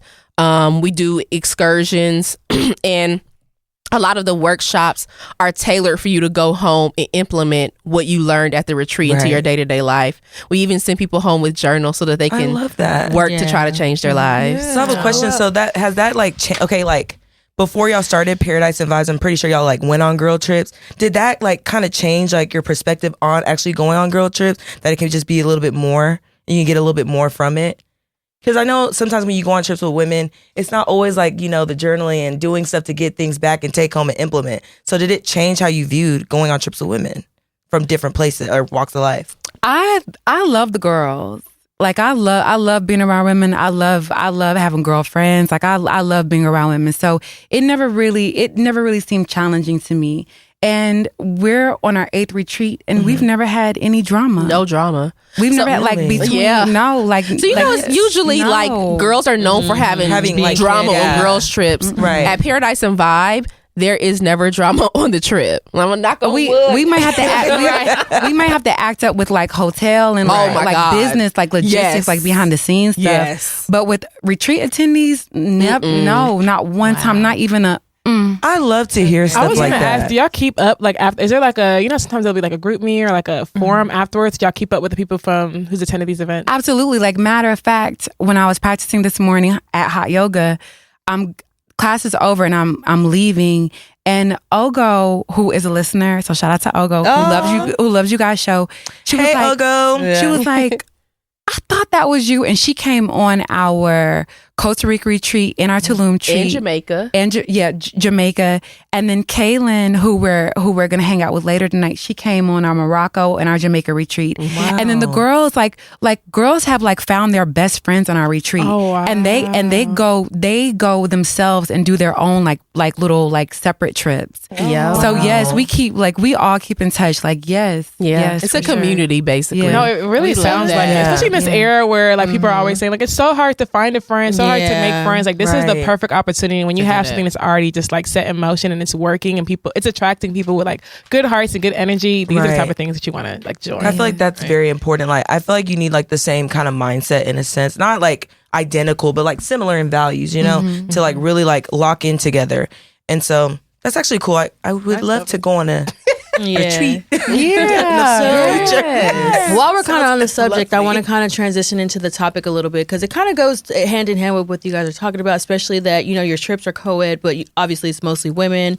And, you know, I just feel like just as a growing woman myself and all the ladies at the table here, like just being, it's kind of like the transition from going from like a lady to a woman is like very, very like insightful. But then also like this being in the space of like meeting new women, making new friends and like having new girlfriends or whatever. So I do want to ask, and you guys can answer, like, what do you feel like is like a girl's girl? Like, what is your definition of girl's girl? Ooh, that's a good question. I've never even considered that. I feel like a girl's girl is honestly probably a girl who is not performing for the male gaze. And they want to see women win no matter what. So the male, whatever men say, she's a hoe, she's a this, she's a that, she's just like whatever. she's a woman, and women are whole human beings just like men. They get to be whole human beings just like men. So I feel like a girl's girl would be the type of woman to give women space to be human and be just like everybody else. For sure. Yeah, I think for me, like a girl's girl would be someone who allows, like, kind of takes yourself like out of like the race, and it would allow a woman to like even like step in front of you, you know, like in any situation. Like if you're able to like help that woman get ahead, then that's a girl's girl to me, you know, like, because I think that sometimes we're in so much competition with each other when we don't have to be. Like there's space for all of us, you know what I'm saying? It's like look at y'all have multiple businesses and y'all are thriving in those. We have businesses, we're thriving in those, it's but not like a competition, and we're still able to come together and we're still able to like have this discourse, and we're still like good, you know. So for me, that would be like a girl's girl for sure. I think even in regards to what you said, it's about that quote when it says dimming someone else's light doesn't make yours shine brighter. I think that's really the definition of a girl's girl, like where you can be in the same industry, the same job or whatever with somebody else, and they still go out of their way to make sure that you make it. It is not any type of competition. They want to see you win just as much as themselves. And I feel like that quote definitely to me like screams girl's girl. Like I'm going to help you regardless of whatever I have going on. Like it's no competition. I want to see you win just as much as I win. See, I feel like a girl's girl to me is like, I agree with everybody, what everybody said, but I also feel like it's just the girls who just kind of get it sometimes. Like a girl's girl is not gonna let you walk out the bathroom and you got tissue on your shoe, or if she sees that, you know, maybe you might have started or something, she'll be like, hey girl, like, you know, you got something on the back of your pants, or like here's a pat, you know what I'm saying? Like I feel like a girl's girl is a girl who will really show up when she don't have to, like she don't know you from nowhere. And that's why it's so funny, because a lot of people say they meet like the girls, like they're like, oh, happy International Women's Day to all the girls that I've met like drunk in a bathroom, because I feel like that's when women really just show up for you, and they're just being nice. They'll give you all the compliments. They'll tell you like, hey, if you need a comb, I got it. Like, you know, I feel like that's like a girl's girl, like Can I get my answer? Yeah. And it's kind of picking back. You kind of sparked something for me. Like a girl's girl is like, jealousy is not your first instinct, right? Like, you know what I'm saying? Like more beautiful, smarter, got more money, like flyer, whatever. Like I'm like, oh, go girl, you know. So it's like, it's not like, it's very like competition. Like women in competition is like, it's very like I know it, but it's odd to me, because I look at women and I I'm a fangirl. Yeah, I'm a fangirl. Like I love specifically Black women. You know, like I am a fan. You know. So then I was gonna like, so you kind of touched based on it earlier, and like being like adults and making like new friends, like, especially like making new girlfriends at this like point that we're in, like especially being older. I feel like, you know, the older you get, you kind of like a little bit set in your ways and like the kind of people that you want around you. So how do y'all go about like making new friends, especially like with the women that are and men that are coming on y'all's trips? Like, are y'all just... Oh my God, I love new friends. I don't agree with Drake. Like no new friends. I'm like Drake. I don't know what you're talking about. I made a goal this year to meet like 5 new friends. I want all the new friends. Right. But like, would you like trust them like with like your secrets, or is it like just like a friend? You know. So I'm trying to. One thing that I'm trying to learn is how to dial a little bit back, because my first nature is to trust. Like I will tell you, like I was about to super truth y'all. Like when I was like, you want super truth? Yeah. Because it's so natural for me to just like I'll tell you, I'll just tell you. Is. But sometimes you, from me and my personal situations and relationships, sometimes I should just be a little more reserved and just wait a little bit. But it's still not that I don't trust you. It's just like, let's just come. Like my grandmother would always say, trust but verify. Right. So sometimes, often I'm just trusting and I never verify. But now I'm like, okay, friend, like, and I'm talking to myself, like, okay, let's just, yes, BFFs maybe, okay, but let's just see. Yeah. You know, because I'm like, yeah, so. And I think I've perfected the art of sharing what I feel comfortable with sharing, and then holding in information that I don't necessarily feel comfortable with. So I think it's important for you to connect with other people, for you to share parts of yourself. Right. So I'm very open. I'm going to share, but then there might be parts of myself that's just for me. Right. And I get to keep them for me. Right. So that way you can still feel connected to me and you know my tea, but not maybe tea I don't want you to know. Yeah. Yeah, you don't know the whole pot. Yeah. I do feel like though it is a little bit harder to make friends as you get older, like especially with women. I guess it depends like where you're located, but I just feel like, because sometimes like I think like you said, being a little bit more reserved when you first meet them, I feel like it allows you to protect, because sometimes when you go in open and it's just like the women is just nasty to you, it's just like, damn, like that kind of hurt. Like, why did she have to do that? Like, or why did she, you know what I mean? Because I've had better interactions with women. And it's just like, and I came as like, oh, you know, we're girls, like we're black girls, like we finna rock together, especially at work. You know what I mean? It's just like, and then when it turns out the experience is opposite, it's kind of just like, okay, like, you know what I mean? Like, what? Why was she just rude to me, or why was she just not like snobby to me for no reason? Right. And so I feel like when it comes to like making new friends, like I feel like I am a little bit like hesitant, you know what I mean? Just because like I have like my core circle, and I'm not open to it. I feel like I'm nice, but I'm not friendly. Like, you know what I mean? Like if you come up and talk to me, we gonna talk. But like I'm not gonna go up and talk to anybody and just be like, hey girl, da da da da. Like no, like if you come talk, oh hey, you can kick it. But like I feel like I kind of. And see, that's the thing is like I think I'm kind of like you, and my friends and my family tell me this all the time. Like, Nikki, like you don't have to like tell people everything, you know, like sometimes like some information's for yourself. But you know, for me, like sometimes I'm so excited to like share some news. I'm like, oh, I don't want this just for me. Like, you know, I want to like be able to talk to people, get advice, whatever the case may be.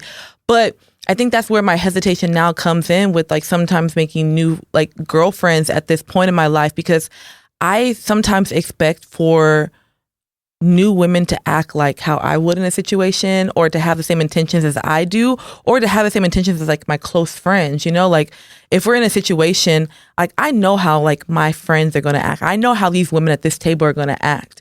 But then sometimes whenever I'm like with someone new and they show me something different, I'm like, pause. It's just off-putting. So yeah, like, we're not friends. Yeah, now we're not really. Like, you're not my type of girl. Like now we're not. Are we not really friends? Or like was I too trusting? So now like I do like have that drawback sometimes with making new girlfriends, and sometimes like I feel like that's the reason why like I have hesitation sometimes on going on like big group trips, because I'm like, okay, am I gonna vibe well with them? Am I gonna fit in? Like, are we, you know, like, are we going to have things to talk about, or am I going to be like that aqua turtle who's just it just like sits in that corner and doesn't have anything to say? So, well, I can speak to our trips. I think one of the reasons why it goes so well, especially for the solo traveler or like a small group of friends that's coming along, is because it's so big that you can almost get a little lost. So you don't, you know, sometimes when it's an intimate group, and I'm about to go to Belize on one, it's an intimate group,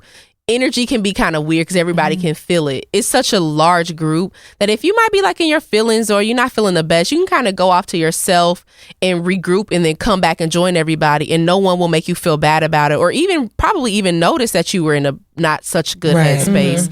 I think because of the sheer volume, it makes it easier for you to find other people also that are like Connect you. with, yeah. Exactly, because there's going to be some people that you might be like, not my speed, but you are going to find somebody that's your speed. Right. It is what it is. So let me ask y'all, how do y'all feel about like kind of like it's almost a stereotype now that like women empowerment and like sort of like brunches and like the women wellness spaces is like almost like the new Mean Girls. So it's like, I don't know if y'all have heard that before. Yes. Okay, yeah. So I was like to say, like, how do you familiar. feel about that whole stereotype? Because it's like, for me, if I see brunch and a woman holding a brunch, I just be like, I think it's true. Whatever Cassandra and I do, bro, we make sure it's a value there. Like we over consider our product and then our audience and what we're giving. Like Cassandra and I think it's a thing of like integrity. Yep. Like it is vital to, like, besides just business, it's vital to us as people.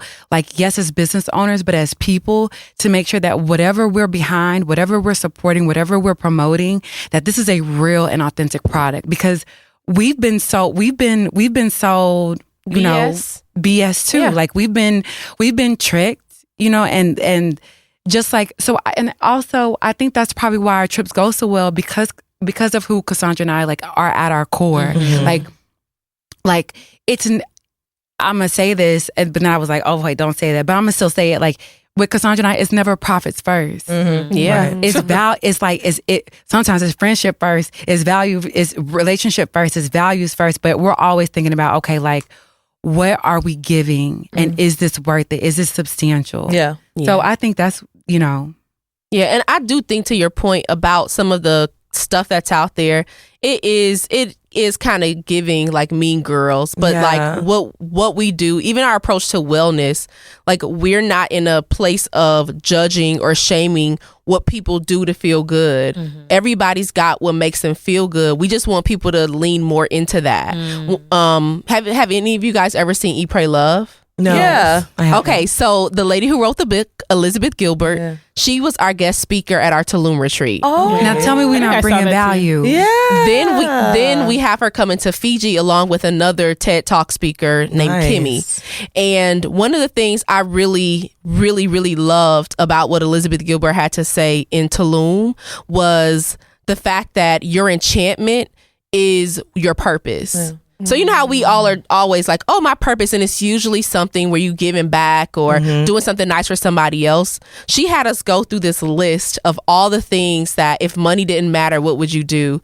And for a lot of people, it was free stuff. It was going to the beach. For me, it's being engulfed in nature. I love nature. I love being around trees, water. It doesn't matter if it's nature. No, I'm a fire sign, but I have a lot of water in my chart. So I do love water, but I love hiking. I was trying to go hiking here, but it was raining. So I went to the gym instead. Cedar Ridge, if you're looking for it. Okay, next time, because it is real rainy in Dallas right now. But just that enchantment thing, I feel like it changed my life. My enchantment is also like getting in the bed, like a freshly crisp made bed. Oh, I love that. And then getting in, and it's so cool, and I kick my legs. Yeah. And I literally think of her, and I sing this song by Corinne Bailey Rae called Enchantment almost every day. Oh my gosh. It's just the little things. That's what we're put here for. Right. We're not put here to be productive for this capitalist machine. We're not put here to serve everybody else. We are literally put here for whatever gives us bliss, whatever makes us happy. That's what we should be doing. And that's what we want people to leave our retreats, just remembering that. That is wellness. Community is wellness. Having people, humans, we're not good by ourselves isolated. And after the pandemic, a lot of people are struggling with the isolation. A lot of people are battling with mental health issues because they're isolated. They feel lonely. They're alone. We already sat and talked about how challenging it is for us to be in romantic partnership nowadays between men and women. We need community. And that's I would say the main thing that you get to walk away with us. No, I definitely think that, like, for one, I can tell you guys are good people at your core. And I think that's probably what's going to shift the whole narrative, because a lot of people will just do stuff just to collect a check. Honestly, like they're charging like $100 for like, you know, a 2-3 hour event, and like you walk away with a pen, or you walk away. And then you're not even saying that you have to walk away with something. Like you walk away and all the girls is mugging you because you just like, you know what I'm saying? They should be focusing on getting back. You know what I'm saying? And they, like, so yeah, and with very little to offer is the point I'm trying to make. So I think that at your core it definitely speaks to like the things that you bring to the table, because I've been burned a couple of times, but I do want to kind of transition to the other side of like being a girl's ghost, right? Because there also is like not necessarily negative things, but there's things that like that we can talk about. So for example, like how would y'all feel if somebody comes to you as a woman about your man? Oh girl, I love it, girl. You love it? It's crazy. Yeah, come to me. I need to know what's up. What's tea? So do you like automatically take it for face value though? Yeah, I probably would. Not too many women are that crazy to be pulling them type of stunts. He playing with her and he playing with me, and I'm out. Yeah. I take it for face value. I appreciate. I take it very simple. It's very simple. I take it for face value. Girl, I keep a stiletto on a man's neck. Period. Not coming up. Period. You know how but you know, I do feel like sometimes some women can exaggerate certain situations, you know? And I feel like sometimes people can come to you like with like not like full facts, you know? So like okay, let's put it like this. Like let's say that one of y'all saw my man out at lunch, you know? I feel like y'all would really, really verify like who he was at lunch with before like coming to me and being like, I'm going on a whole stakeout. Yeah, you know, like you're gonna really figure out like, okay, maybe he's like at a business meeting or he's at something. Like y'all wouldn't just come to me with, hey, Nikki, yeah, I saw your man at lunch with another woman, and you're just like, girl, what? Like, you wouldn't come to me with half-ass facts. But I feel like sometimes women don't always have the best intentions coming to you as a woman. You know, like I feel like sometimes it can be like a little malicious. You know, like it's almost one of those things where it's like, I want you to leave him so that I can have him. You can have him. And you can. You're doing us both the favor. I feel like people make mistakes. I feel like and that's not your business to now correct that mistake. I feel like fight for her man, child.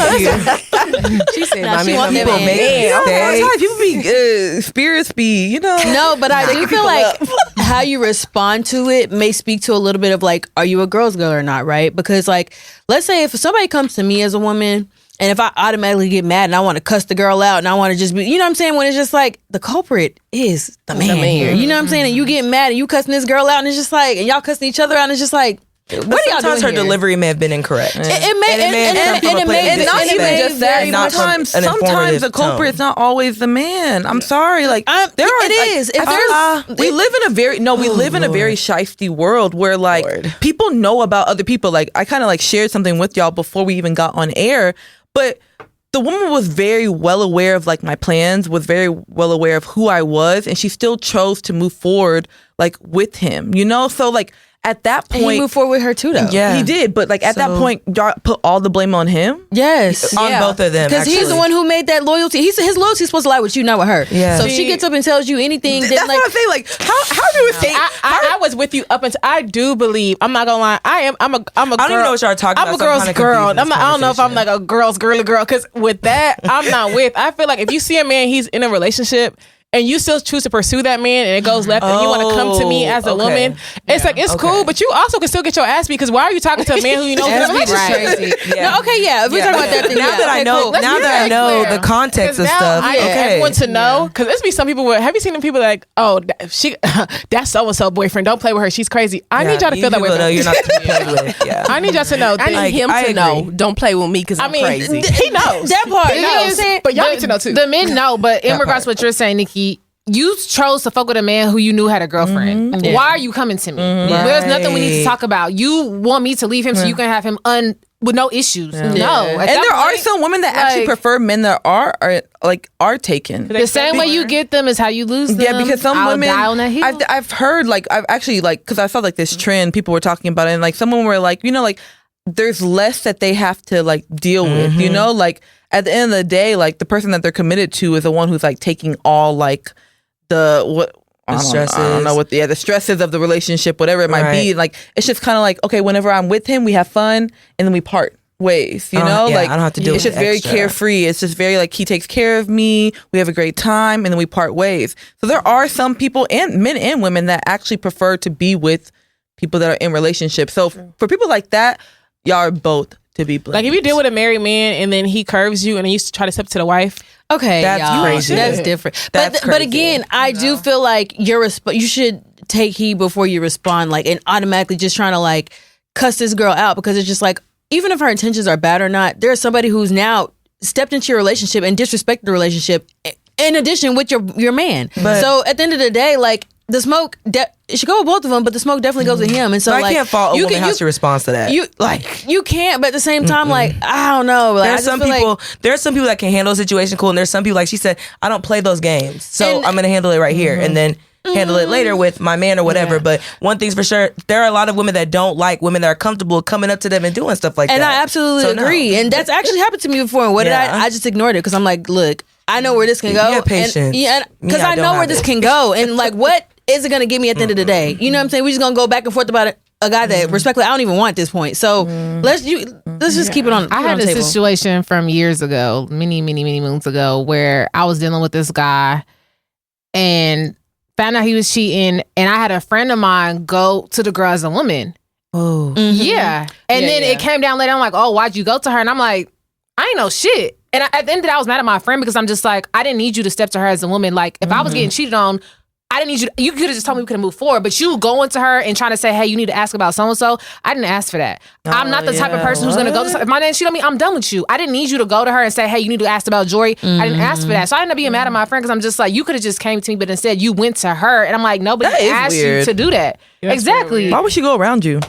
Yeah, exactly. And it's going to look questions like that need answers. It's going to look like it came from you every time. No, the thing is, literally, he was like, "Oh, why'd you?" I was like, "I did not do that." And literally, we went back and forth for a very long time. To my friend finally admitted to me, she was like, "Yeah, I did." And I'm just like, I've been arguing with this nigga, telling him, "I promise you, I did not reach out to this girl, all for you to have been the one who've done it." And I'm like, I'm sitting here pleading my case, putting on dead family members, and you don't reach out to the girl. You know what I mean? And it finally came to light. I'm like, I told you I wasn't fucking lying. Like, I would never have put that on my dead family members like that. You know what I mean? I'm like, I think that's really weird, and I feel like I don't need anybody to make any decision for me if I'm in that type of situation. Just come to me and let me handle it on my own. But to act on my behalf is really weird. That's a soldier, not a friend. Yeah. So it's a weirdo. Bro, that's crazy. It's happened. It's happened to me. I've been the person who went to her, and it's also been a woman who called me.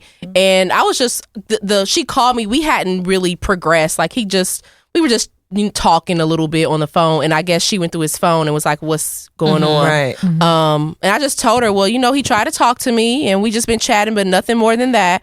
Because I just also feel like if a woman is coming to me, she's probably not in, like, being a girl's girl, she's probably not in the best place. Right. She's probably seeking truth. Right. She's probably just trying to figure out what's going on. I didn't know that man had a lady. He didn't tell me that he had a lady. So a lot of times we all know they be lying. So it's like, I don't know. I just try to put myself in the shoes. And then when I did it, she was not very receptive. She was just very like, what you want me to do with the information, basically. The only thing she cared about was he spending money on me? And the answer was yes. Ooh, period. I know, that's right. Period. Make sure you let her know. Rub it in her And face. lots of it. All right, since you don't want to react. So this is for everybody. No, Polly, are you a girl's girl or not? What's going on? I'm a girl. Y'all know I am what? I am a girl's girl. What? But it's just I say it on principle a lot of stuff. So let's say that you've had a friend that you've been friends with for a very long time, and y'all are starting to realize that maybe like you're just not as aligned with them anymore. We grow, we get older, different personalities, just whatever it might be. So like, how do y'all navigate that friendship? Like, do y'all try to talk to them? Do y'all just like what's it called? We had a topic about that. What's it called? Intervention? Quiet quitting. Like, do you quiet quit them? Like, how does that like friendship work? I can speak to that. I kind of am experiencing that right now. And honestly, the best advice I can give to someone is you have to try. And you try so much until it just expires. That's all you can really do. Yeah. No, friendship? With the friendship, you can just try, like, make more attempts of like trying to make the friendship a little bit stronger. Do other things. Like, what are some, like, look at your friendship. But it's not even about an issue. It's just y'all growing apart. No, it's not an issue. Just like you just grow apart. You know how sometimes like you've had a friend for however many years, and then one day y'all are on the phone and you're just like, we don't have the same conversations. Like we're not interested in the same things. We're just growing in two separate paths. I think I've said this before, like, and I'll say it again, I feel like if people will be more comfortable realizing that, like, we don't own people are just temporary in our lives, then we'll be okay. Because I feel like I've been in that situation, and for me, I was very much accepting of it, because I'm like, okay, you know what, we just don't really, like, we're just not on the same page anymore. And for her, I feel like she was trying to make things where it was, you know what I mean? And that, for me, it kind of made me uncomfortable, because I'm like, I don't want to do these things anymore. I don't want to, we can't do these things anymore, because it's just not the same. And so I just feel like it's almost like a dog chasing its tail. It's like, it's just not going to get anywhere. And I think when she came to those terms, like, okay, you know what, like, I just don't think we're the same. I just don't feel like we're meant to be here. Then and there's no beef. You know what I mean? Like, I don't have to quite quit. I can still call her, like, I'm just like, hey, I'm just checking on you. Are you okay? But like, we're not doing the same things, and that just is what it is. And I feel like most people should be okay with it. Yeah, it hurts. It does, because like, dang, if you've been friends for a while, especially growing up together, it's kind of just like, that's a little piece of you that goes. But at the same time, it's like, bro, not everybody's meant to run this journey with you. Like, and that just is what it is. Like, I agree, but I also feel like, and I think I said this a lot on this episode, where I do think friends serve different purposes. I do think it's okay to still maintain friends with people who you're not in the same space with. I think it only becomes an issue if that person does not acknowledge your growth. Like, I feel like it's different if you're like friends with somebody and it's just like, you see them, maybe you see yourself growing past the stage of where they're at in life, and I think you shouldn't put yourself like on a pedestal to be like, oh, I'm above this person, I'm above that, because they may eventually get there, and you don't want to see them later on in life and be like, oh yeah, girl, okay, now that you've advanced, like we can be friends now, because that's like tacky to me. But I think if like maybe you're friends with somebody and they're still like treating you as if the person who you were and the person who you are, I think that's when, to me, it's like, okay, this friendship may not be benefiting me, because now it's putting me in a toxic space where I'm having to defend my growth. Right. You know, this person no longer understands me. That's the only time where I think, okay, we've grown so much and I have to separate from you, because if you're not going to acknowledge the person who I've grown to be, then it's like, you don't want to be friends with me. You want to be friends with the person who I was. Right. It's no longer serving me. But outside of that, I think growth is important in friendships. Absolutely. And it's important to watch each other grow, because there's going to be a point in time where somebody may grow in a business and they're ahead of you. Maybe a point in time where you grow and you're ahead of them. And like that growth is going to inspire y'all to like move forward. Yeah, I agree. So let me ask y'all, do y'all feel like you automatically like sympathize with women who kind of almost put themselves in certain situations? For example, like we just talked about like the whole Draya baby mama thing. We talked about Risa Tisa. How, you know, I don't know if you guys are familiar with the story, but like, do you feel like you automatically kind of sympathize with women who just like do stuff like that, or it's just kind of like do you think like, okay, so like, do you think Risa Tisa was wrong? Like, the thing is, I really wonder like do people, because some people are like, oh no, like they put like all the blame on on him. What's his name? Legion. Or some people put blame on Risa Tisa, or they split it. So like, how do y'all feel like in that situation? Well, I know.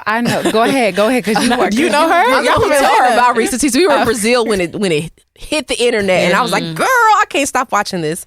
I think the only bad move Risa Tisa made was moving so quickly with him in the beginning. Everything after that, it kind of reminded me of how most women would move. Right. When they first realize, they take what men say, they kind of believe it, and then they start to realize, oh, I can't believe this man. Then we kind of close off, we shut down. And that's what Risa did. That's like most women do that. But I think just in the beginning, I think she was just so eager to, like she said, I just wanted it to be my turn. She was just so eager to have somebody that she didn't give it time to see who he really was. Because if she had given it 6 months, she would realize that he was not who he said he was. Yeah. So that's my viewpoint on it. Right. What about you, Yana? So I don't want to get in trouble, but I feel like oftentimes, like earlier we were talking about intuition. I feel like you're depending on what state you're in, your intuition may not be right. So I don't want to say like like, can you always trust your intuition? Well, you got to ask, okay, how am I right now? Like, what type of state am I in? Because if you're in a like a low vibration state, or if you're in a state of like hatred or anger, your intuition might not be right. Right. So for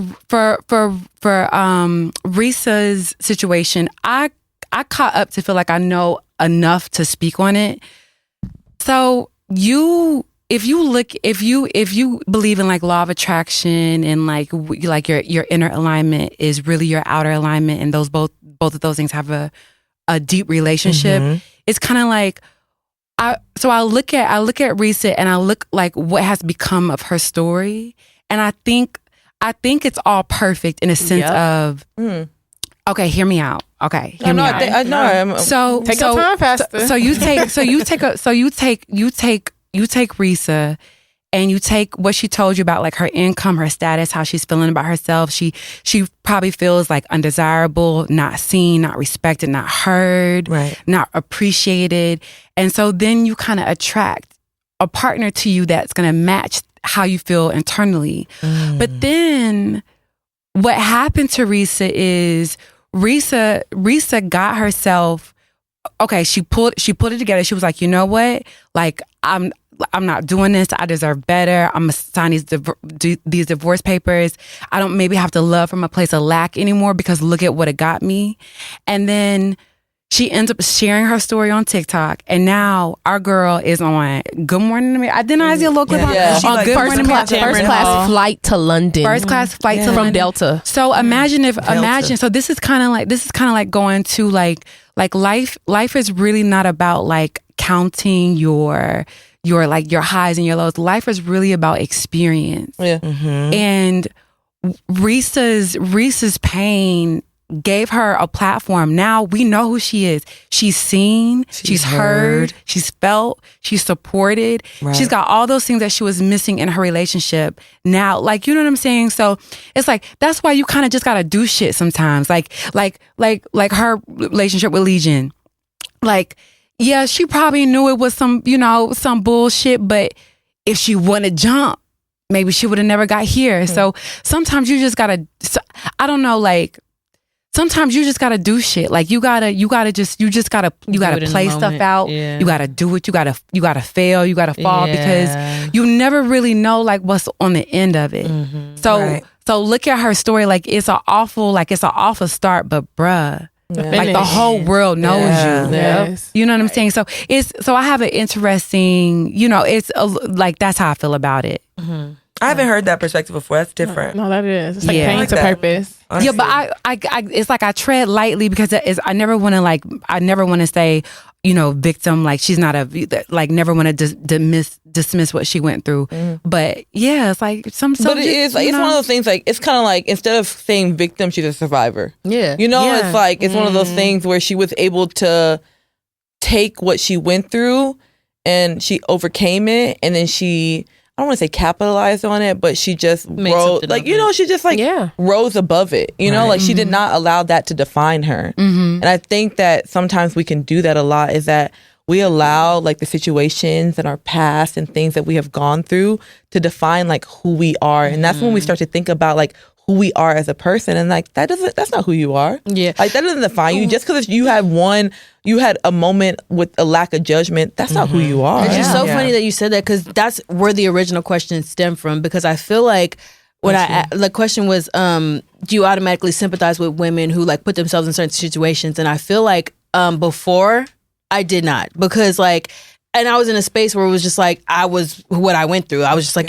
but now that like I've come out on the other side, I realized like, okay, you know what? Like I wasn't in the best space at this time. And you know what? She may not be in the best space at this time. So I feel like that's like about your intuition, like, the ability to kind of like see women outside of themselves. Sometimes it kind of speaks to, again, like you being a girl, or like how you feel about certain things. Cause it's just like, I feel like somebody who just look at a situation like that and just be like, well, she's dumb. She's this. I would never, you know what I'm saying? I'm never going to like, I might feel it, but I'm never going to like, outright say and like, you know what I mean? Like I'm never going to like, and I may have my opinion, but I'm never going to judge them. Cause I'm just like, at the end of the day, like it is what it is, like I'm speaking, who knows where you were at this space in life. So it's like for me to automatically just be like, oh, she's dumb here. And that's another reason why I feel like I would never also tell like a friend or any other women to like leave their man, because I feel like as a woman, it's kind of just like you said, there's certain things you just have to go through. Like there's certain things like you just have to let your friend go through. And even like, unless it's like obviously like physically harmful, but like there's just certain things that just like as a woman, I'm just not going to do that. Like I'm just going to let her go through whatever. And like, even though I may not agree with it,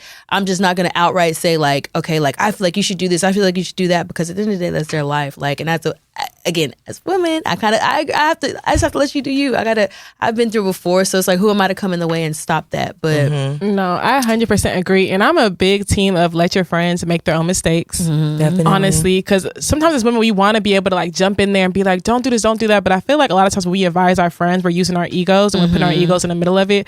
Because when you're giving your friend advice, a lot of times you are expecting them to take it. And when they don't take it, then you get in your feelings, then you get mad because I told you to do this, da-da-da. But at the same time, it's like the same way you're living your life, they have their life to live, and they cannot live their life according to what you would do, because they may not react to certain situations the way you react. So if they're doing life the way that you want them to, and they have to live with the consequences of these actions, they can't come to you for every little thing. So a lot of times I've noticed as a friend, like I have to be the person that just like allows you to make your mistakes. If my friend needs something, normally I'll be like, hey, do you want advice or do you want to vent? Do you need someone who can listen to you?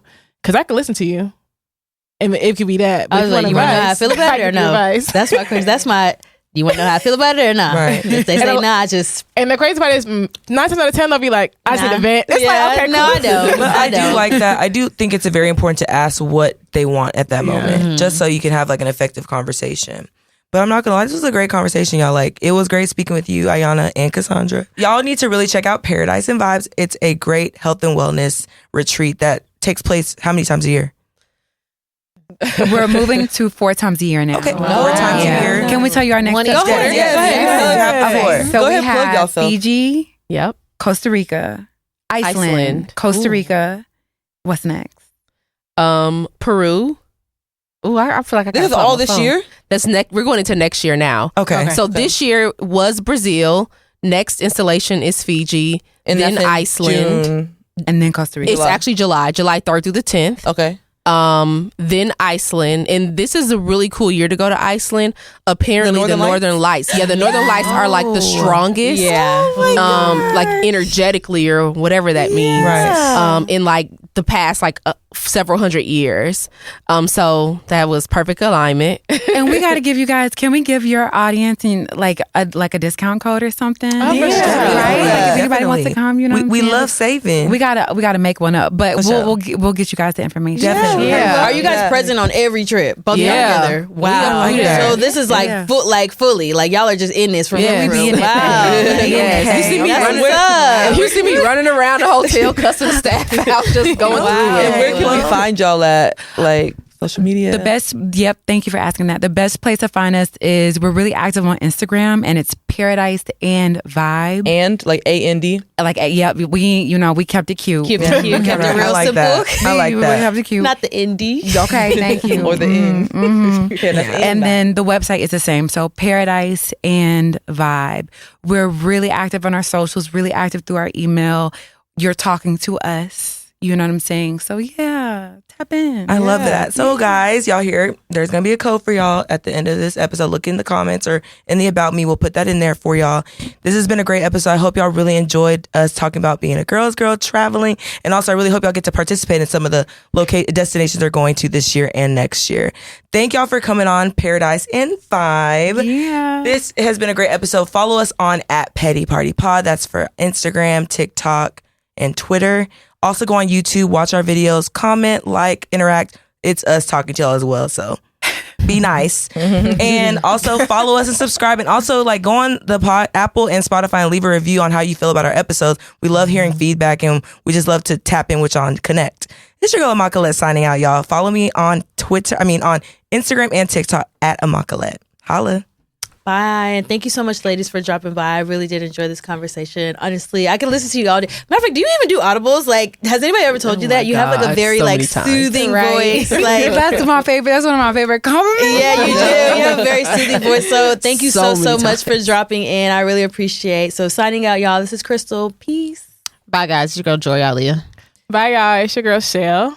And it's just Nick checking out. And I really, really hope that y'all are able to join Paradise and Vibes for a trip like Iceland. Because we will. Y'all might have Yeah. We might have to. Y'all want to fuck with the petty crew? The Northern Lights with y'all. The Northern Lights have been on my bucket they are. list. Yeah. So that's imagine? amazing. You know, I'm going to Iceland before. Like it's gonna be. Yeah, we're doing all of that. So wait, how do I have to when is it? Like when do you sign up? Like when is too late?